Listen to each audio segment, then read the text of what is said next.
السلام علیکم ورحمۃ اللہ وبرکاتہ۔ بسم اللہ، الحمد للہ والصلاة والسلام علی رسول اللہ وعلی آلہ وصحبہ ومن والہ۔ محترم ناظرین، حمد و صلوات کے بعد آج کے اس لائیو درس میں جو باتیں میں آپ حضرات کے سامنے رکھنا چاہتا ہوں اللہ کی توفیق سے، وہ ہے بے گناہ پاک دامن اور مومنہ عورتوں پر بدکاری کا الزام لگانا۔ یہ بہت ہی خطرناک گناہ ہے، یہ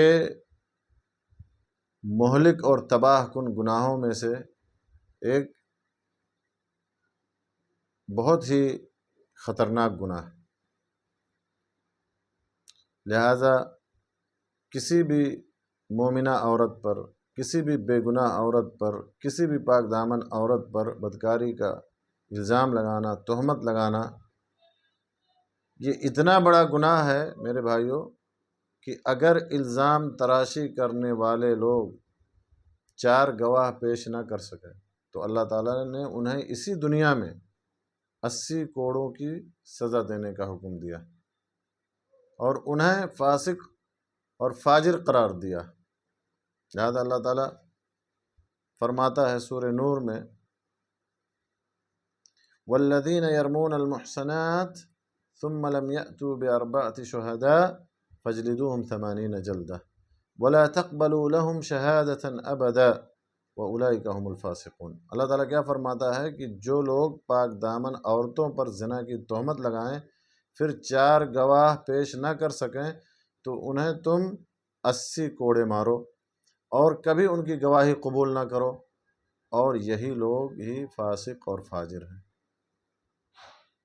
تو میرے دوستو، کسی پاک دامن عورت پر، کسی بے گناہ عورت پر زنا یا بدکاری کا الزام لگانا یہ بہت ہی خطرناک ہے۔ بہت سارے لوگ اس کی خطرناکی کو سمجھتے نہیں۔ یہ تباہ کن گناہ، یہ ہلاک کرنے والے گناہوں میں سے ایک ہے۔ دوسری آیت میں اللہ تعالیٰ نے کیا فرمایا؟ دوسری آیت مبارکہ میں اللہ سبحانہ و تعالیٰ نے ایسے لوگوں کو جو پاک دامن اور بے گناہ عورتوں پر بدکاری کا الزام لگاتے ہیں، ایسے لوگوں کے بارے میں اللہ تعالیٰ نے فرمایا کہ یہ لوگ دنیا اور آخرت میں ملعون ہیں۔ ایسے لوگ ملعون ہیں اور ان کے لیے دردناک عذاب ہے آخرت میں۔ سورہ نور ہی میں اللہ تعالیٰ فرماتا ان الذین یرمون المحصنات الغافلات المؤمنات لعنوا فی الدنیا والآخرہ ولہم عذاب عظیم، کہ جو لوگ پاک دامن بدکاری سے بے خبر مومنہ عورتوں پر زنا کی تہمت لگاتے ہیں، وہ یقیناً دنیا اور آخرت میں ملعون ہیں اور ان کے لیے بڑا عذاب ہے، ان کے لیے دردناک عذاب ہے۔ اور اللہ کے نبی صلی اللہ علیہ وسلم نے پاک دامن عورتوں پر یا مومنہ عورتوں پر بدکاری کا الزام لگانا یہ 7 مہلک اور 7 ہلاک کرنے والے گناہوں میں شمار کیا ہے۔ بہت ہی مشہور حدیث ہے ابو ہریرہ رضی اللہ تعالیٰ عنہ، اس میں اللہ کے نبی صلی اللہ علیہ وسلم نے فرمایا کہ اجتنبوا السبع الموبقات، کہ تم 7 ہلاک کرنے والے گناہوں سے اجتناب کرو، دور رہو۔ صحابہ کہنے لگے کہ وما ہن یا رسول اللہ، اللہ کے رسول کون سے گناہ ہیں؟ تو آپ نے ارشاد فرمایا کہ سب سے بڑا اور سب سے خطرناک گناہ ہے ان 7 گناہوں میں سے، ان 7 ہلاک کرنے والے گناہوں میں سے سب سے پہلا اور سب سے بڑا گناہ الشرک باللہ، اللہ کے ساتھ شرک کرنا۔ یہ سب سے بڑا گناہ، یہ سب سے بڑا ظلم، یہ سب سے بڑا جرم، یہ سب سے بڑا پاپ ہے۔ دوسرا گناہ والسحر، اور جادو کرنا۔ تیسرا گناہ وقتل النفس التي حرم اللہ الا بالحق، کسی کو ناحق قتل کرنا، کسی معصوم جان کا خون بہانا۔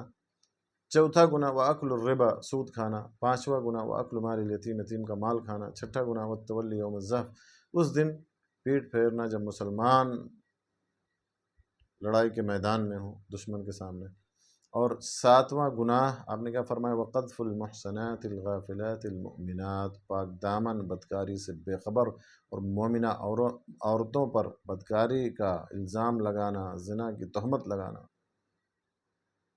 تو میرے دوستو یہ 7 ہلاک کرنے والے گناہوں میں سے، لہذا کسی بھی بے گناہ عورت پر اس طرح کا الزام لگانے سے پہلے ایک آدمی کو سوچنا چاہیے کہ اس کی سزا کیا ہے، کتنا خطرناک گناہ ہے، کس طرح سے ایسے لوگوں کو اللہ تعالیٰ نے کوڑے مارنے کا حکم دیا ہے، فاسق اور فاجر ایسے لوگوں کو بتایا ہے، اور دنیا اور آخرت میں ملعون قرار دیا ہے، ان کے لیے دردناک عذاب اور بڑے عذاب کہ اللہ تعالیٰ نے جو ہے خبر دی ہے۔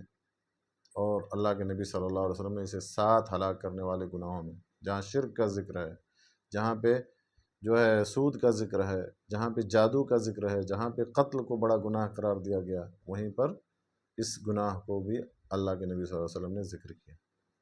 اللہ سے دعا ہے کہ اللہ تعالی ہمیں ہر قسم کے گناہوں سے محفوظ رکھے، آمین۔ وآخر دعوانا الحمد للہ رب العالمین، وصلی اللہ علیہ نبینا محمد وعلی آلہ وصحبہ اجمعین۔